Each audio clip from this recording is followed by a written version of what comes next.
Kasim ingin mengajar sebuah materi tentang cara kerja salah satu sistem organ tubuh manusia, yaitu sistem pencernaan. Adapun tujuan pembelajarannya adalah melalui diskusi kelompok dan penugasan mandiri. 1. Murid dapat menjelaskan fungsi organ pencernaan pada manusia. Kedua, murid dapat membuat model dan menunjukkan cara kerja sistem pencernaan manusia.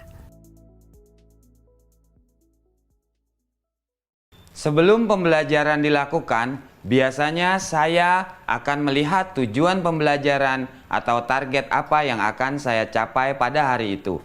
Setelah itu, saya melihat data atau informasi terkait murid-murid saya untuk menentukan strategi pembelajaran yang tepat dan penilaian yang sesuai.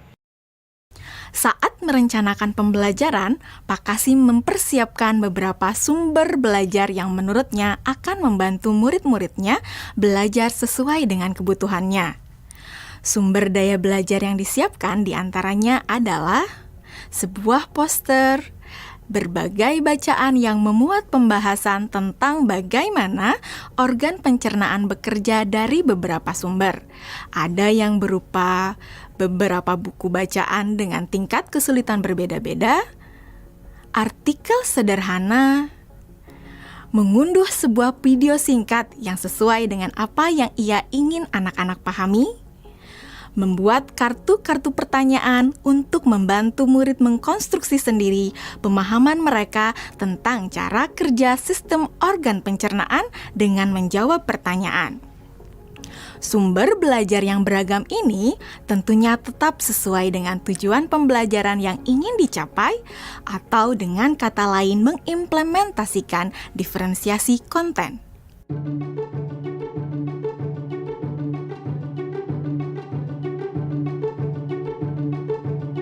Setelah semua sumber materi yang beragam disiapkan, saya mempersiapkan daftar kegiatan lengkap dengan instruksinya. Misalnya, membaca buku atau artikel dan lain sebagainya, mengamati poster, mendiskusikannya, dan kemudian membuat ringkasan untuk menunjukkan pemahaman tentang isi poster tersebut.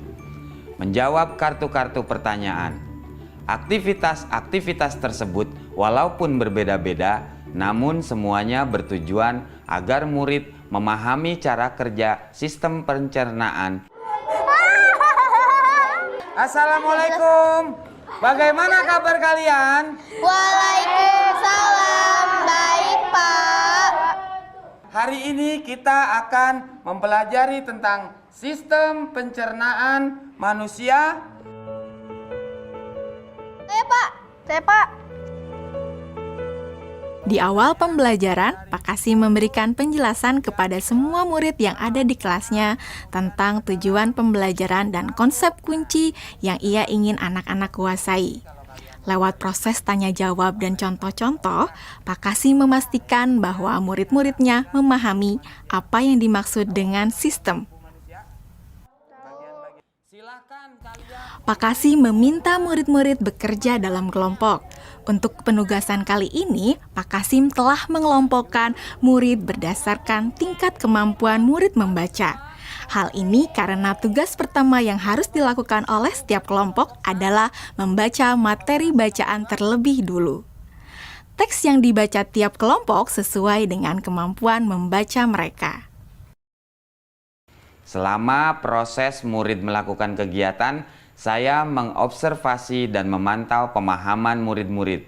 Saya mendatangi tiap kelompok, mengajukan pertanyaan, dan memberi pertanyaan lanjutan kepada murid-murid yang memerlukan bantuan atau perlu diberikan tantangan lebih. Saya juga membuat catatan-catatan penilaian selama proses ini. Setiap jawaban murid, pertanyaan murid, saya perhatikan dan menggunakan informasi ini untuk menyesuaikan tingkat bantuan yang akan saya berikan pada murid atau berdiferensiasi proses. Sistem pencernaan adalah serangkaian jaringan organ yang bekerja untuk mencerna makanan. Organ pencernaan antara lain meliputi mulut, kerongkongan, lambung, usus kecil, usus besar, rectum, anus.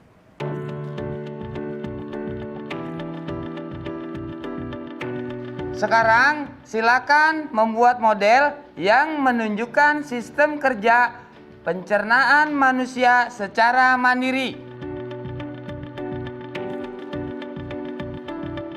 Selama proses murid-murid membuat model sistem pencernaan, Pak Kasim berkeliling melihat pekerjaan murid untuk mengetahui sejauh mana pemahaman murid.